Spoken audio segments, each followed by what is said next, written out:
মসজিদের তালিমি বৈঠকে ফজিলত আল্লাহ রাসূল সাল্লাল্লাহু আলাইহি সাল্লাম বলেন, যেমন ইমাম তাবারানী রাহিমাহুল্লাহ বলেন একটি হাদিসে, যে ব্যক্তি মসজিদে আসবে পবিত্র হয়ে এই জন্য যে লা ইউরিদু ইল্লা আন ইউআল্লিমাল খায়রা আও ইয়াতাআল্লামু, সে মানুষকে কোনো কল্যাণ শিখাবে অথবা নিজে শিখবে। মসজিদে কোনো তালিমে কোনো বৈঠকে সে সমবেত হবে এই জন্য যে সে মানুষকে দ্বীনের দুটো কথা বলবে অথবা সে নিজে শিখবে, এই জন্যই মসজিদে কোনো বৈঠকে সে আসবে। রাসূল সাল্লাল্লাহু আলাইহি ওয়াসাল্লাম বলেন, কানাত লাহু কাআজিল হাজ্জি তামান হিজ্জাতু, তাহলে তার আমলনামাতে পূর্ণ একটি হজের নেকি লিপিবদ্ধ হয়ে যাবে। সুবহানাল্লাহ বিহামদিহি সুবহানাল্লাহিল আযীম। কল্পনা করা যায় যে আমরা যে এখানে সমবেত হয়েছি এই গুটি কয়েক মানুষ, আমাদের নিরাশ হওয়ার কারণ নেই যে আমরা কয়েকজন মানুষ এখানে বসেছি। এটা ধরে নিতে হবে আল্লাহ তাআলা আমাদেরকে পছন্দ করেছেন বলেই এই গুটি কতক মানুষকে আল্লাহ তাআলা এখানে নির্বাচন করেছেন। ওয়াকালিলুম মিন ইবাদিয়াশ শাকুর, আল্লাহ তাআলার শুকরগুজারি বান্দার সংখ্যা খুবই কম। সুবহানাল্লাহ বিহামদি। তাহলে কি বললাম যে মসজিদে অনুষ্ঠিত কোনো তালিমে কোনো বৈঠকে যদি কেউ উপস্থিত থাকে তাহলে তার আমলনামাতে পূর্ণ একটি হজের নেকি আল্লাহ পাক লিখে দিবেন। সুবহানাল্লাহ বিহামদি। আল্লাহ তাআলা যদি কবুল করেন হয়তোবা এই তালিম বৈঠকের মাধ্যমে আমরা পূর্ণ একটি হজের নেকি পেয়ে যাব ইনশাআল্লাহ।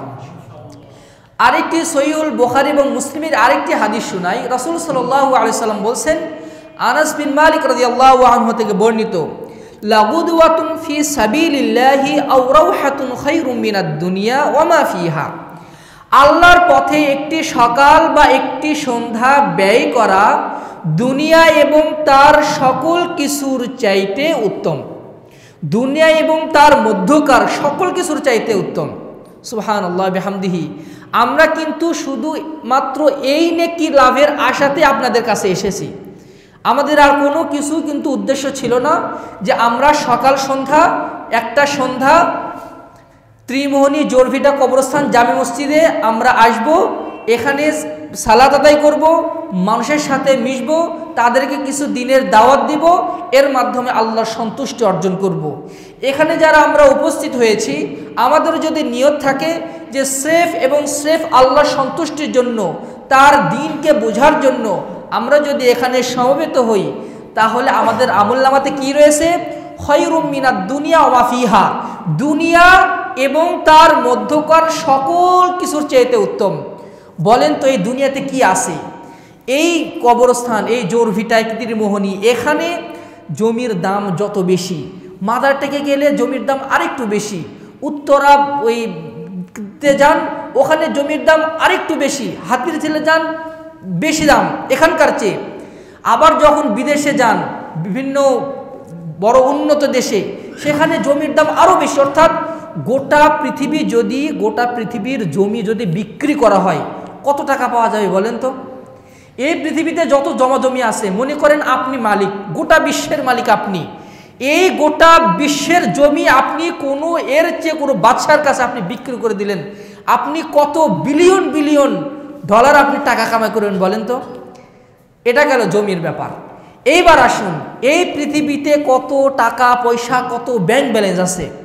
এই বাংলাদেশ ব্যাংকে, এই বাংলাদেশের যে কয়টা ব্যাংক আছে কত কোটি কোটি টাকা আছে। আর সারা বিশ্বের যত ব্যাংকগুলো আছে, ব্যাংকগুলোতে কত কত টাকা আছে। এবার আসুন, আল্লাহ রাসূল বলছেন দুনিয়া এবং তার মধ্যকার, দুনিয়ার ভিতরে সাগর গর্ভে কত মণিমুক্তা, কত হীরা জহরত আছে। এই পৃথিবীর গর্ভে কত খনিজ পদার্থ আছে, কোটি কোটি টাকা, মিলিয়ন বিলিয়ন বিলিয়ন ডলার টাকার খনি সম্পদ আছে। আল্লাহ রাসূল বলছেন আল্লাহর পথে একটি সকাল বা একটি সন্ধ্যা ব্যয় করা দুনিয়া এবং তার মধ্যকার সকল কিছু আল্লাহর পথে ব্যয় করার চাইতেও উত্তম। সুবহানাল্লাহ। আমি কি হাদিসের মর্মটা বুঝাতে পারলাম? দুনিয়া এবং তার মধ্যকার যা কিছু আছে সকল কিছু যদি আল্লাহর পথে দিয়ে দেওয়া হয়, আপনি ফি সাবিলিল্লাহ আল্লাহর পথে দান করেছেন, আপনি যতটুকু মর্যাদা পেয়েছেন, যতটুকু সওয়াব পেয়েছেন, আল্লাহর রাস্তায় একটি সকাল বা একটি সন্ধ্যা ব্যয় করার মর্যাদা তার চেয়েও অনেক অনেক গুণ বেশি। এখানে সুপারলেটিভ বলা হয়েছে, খৈর আখিয়ার, অনেক অনেক গুণ বেশি। সুবহানাল্লাহ বিহামদিহি। আল্লাহ যদি আমাদের এই সন্ধ্যাটা যদি কবুল করেন, আল্লাহর পথে যে সন্ধ্যাটা ব্যয় করলাম, এটা যদি আল্লাহ কবুল করেন, তাহলে আমরা আশা করতে পারি ওই নেকিটা আমরা অর্জন করতে পারবো। আমরা আশা করতে পারি আমরা আল্লাহর জন্য একটি হজ করারও নেকি পেয়ে যাব। সুবহানাল্লাহ বিহামদিহি, সুবহানাল্লাহিল আযীম।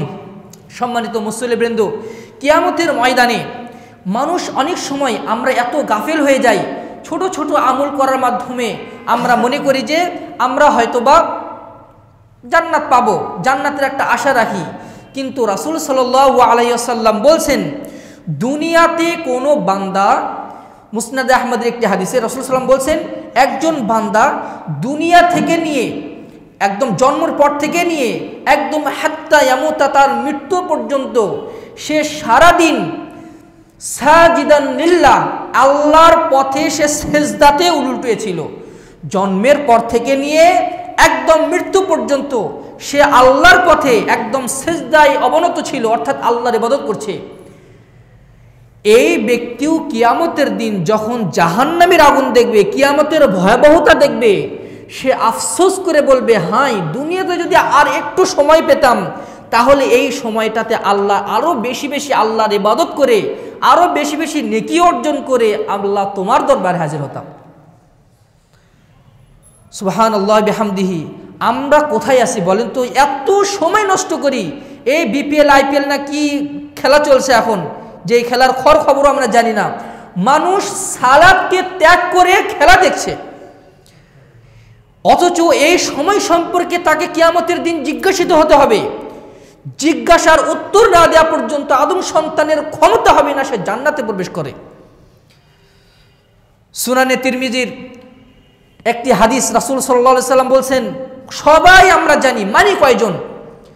লা তাজুলু কদম ইবনে আদম ইয়াউমাল কিয়ামাতি হাত্তা ইউসআল আন খামসিন। কিয়ামতের ময়দানে সর্বপ্রথম প্রত্যেক আদম সন্তানকে পাঁচটি প্রশ্ন করা হবে। পাঁচটি প্রশ্নের যথাযথ উত্তর না দেওয়া পর্যন্ত আদম সন্তানের ক্ষমতা হবে না সে এক কদম সামনে এগোতে পারে। প্রশ্ন নম্বর 1, আন উমরিহি ফিমা আফনাহু, তার জীবন সম্পর্কে কোন পথে জীবন ব্যয় করেছে, আল্লাহর ইবাদতে ব্যয় করেছে, নাকি এই খেলা দেখে আর ফেসবুক স্ক্রলিং করে, নাকি ইউটিউবে, নাকি বাজে কোনো কাজ করে, নাকি কোনো অশ্লীল কাজ করে, নাকি শয়তানের তাবিদারি করে, নাকি আল্লাহর ইবাদত করে তার দিন বুলন্দ করার কাজে সে সময়টা ব্যয় করেছে। সময়ের কিন্তু হিসাব দিতে হবে, সময়ের হিসাব দিতে হবে। রাসূল সাল্লাল্লাহু আলাইহি সাল্লাম এই জন্যই বলেছেন, নি'মাতানি মাকবুনুন ফীহিমা কাসীরুম মিনান নাস, আস-সিহহাতু ওয়াল ফিরাক।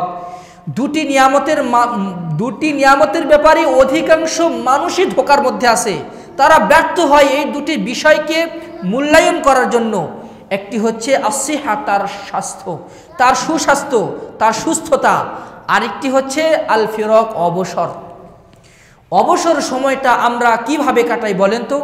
হয় গান শুনে কাটাই, হয়তোবা কারো গীবত তোহমত করে কাটাই, হয়তোবা টিভি দেখে কাটাই, হয়তোবা ইউটিউবে আন্দাজে কোনো কাজ নাই, ব্রডব্যান্ডের লাইন আছে এমনিতে দেখছি, কোনো কাজ নাই এমনিতে একটা জিনিস দেখছি।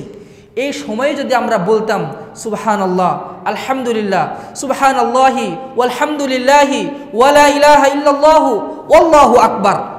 আল্লাহ রাসূল বলছেন এই চারটি বাক্য আল্লাহর নিকটে সবচেয়ে প্রিয়, সুবহানাল্লাহি ওয়ালহামদুলিল্লাহি ওয়ালা ইলাহা ইল্লাল্লাহ আল্লাহু আকবার। কেউ যদি এই চারটি কালেমা পাঠ করে, এই চারটি কালেমা তার মুখ থেকে বের হয়েই একদম আকাশের দিকে চলে যায়।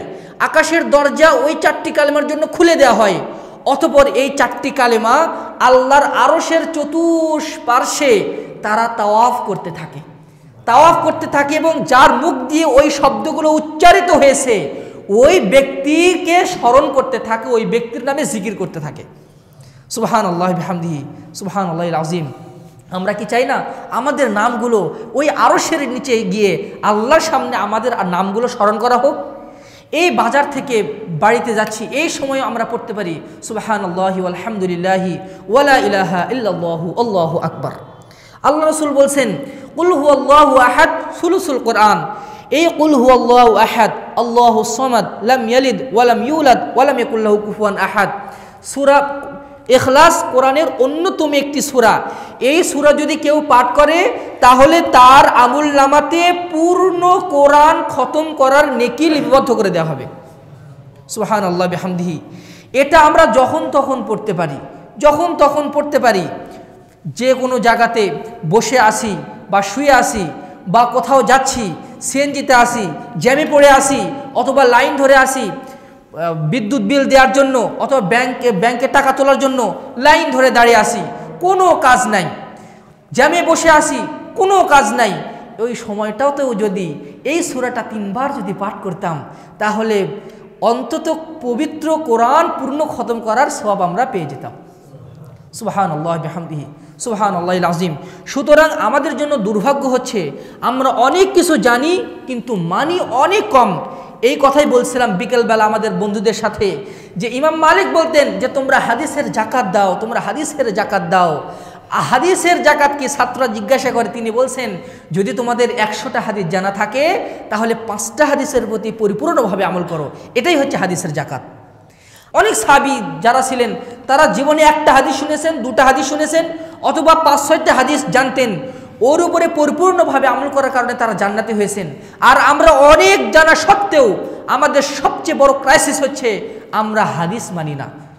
জানি এটা করলে সেটা হয়, সালাতের কি নেকি, সালাত না আদায় করলে কি পাপ, ঘুষ খেলে কি পাপ, ঘুষ ছেড়ে দিলে কি নেকি, গান শুনলে কি পাপ, সবই আমরা জানি, দান সাদগার কত নেকি সবাই আমরা জানি কম বেশি, কিন্তু আমল করি না। একজন সাহাবী, বেদুইন সাহাবী, গ্রাম্য সাহাবী আল্লাহ রাসূলকে এসে বলছেন, হে আল্লাহ রাসূল, আমাকে এমন একটা কাজের কথা বলুন, দুল্লানি আলা আমালিন ইযা আমিলতুহু দাখালতুল জান্নাহ, আমি যদি এই কাজটা করি আমি জান্নাতে প্রবেশ করব। ওই সাহাবীকে আল্লাহ রাসূল কয়েকটা আমলের কথা বলে দিলেন, সালাত আদায় করো, যদি সম্পদ থাকে যাকাত দাও, রমজান মাসে সিয়াম রাখো। তখন সেই ব্যক্তি বলল লা আজিদু আলা হাদা ওয়ালা আনকুসু, আমি এর কমও করব না এর বেশিও করব না, আপনি যতটুকু বললেন পাই করে অতটুকুর উপরে আমল করব। এই কথা বলেই চলে যাচ্ছে। আল্লাহ রাসূল বললেন মান সাররাহু আইয়ানদুরা ইলা রাজুলিন মিন আহলিল জান্নাতি ফালয়ানদুর ইলা হাদা, তোমাদের কেউ যদি কোনো জান্নাতি ব্যক্তিকে দেখে শান্তি পেতে চায় তাহলে সেজন্য এই ব্যক্তিকে দেখে। সুবহানাল্লাহ। সে কি করছে, একটা হাদিস জেনেছে কিন্তু সে দৃঢ় প্রতিজ্ঞ এই হাদিসের উপরেই আমি পরিপূর্ণভাবে আমল করব। সুবহানাল্লাহ বিহামদিহি সুবহানাল্লাহিল আযীম। সাহাবীরা কোরআন শিখতেন আল্লাহ রাসূলের কাছে। আব্দুল্লাহ ইবনে মাসউদ রাদিয়াল্লাহু আনহু বলছেন, আমরা আল্লাহ রাসূলের কাছে 10টি আয়াত শিখতাম, ওটা মুখস্থ করতাম, ওর উপরে আমল করতাম, তারপরে আমরা অন্য 10 আয়াত আল্লাহ রাসূলের কাছে শিখতে যেতাম। আর আমরা শুধু জানি ওয়াজে মাহফিলের পর মাহফিল হয়ে যাচ্ছে, প্রত্যেক জুমাতে খুতবা শুনছি, কিন্তু আমলের কোনো পরিবর্তন নাই। 10 বছর আগে আমার আমল যেরকম ছিল 10 বছর পরে আমার আমল বাড়াতো দূরের কথা, আমার গুনাহ আরও বেড়েছে। রাসূল সাল্লাল্লাহু আলাইহি ওয়াসাল্লাম বলছেন, আল্লাহ রাসূলকে জিজ্ঞাসা করা হলো, হে আল্লাহ রাসূল আইয়ুন নাসি খায়র, উত্তম মানুষকে?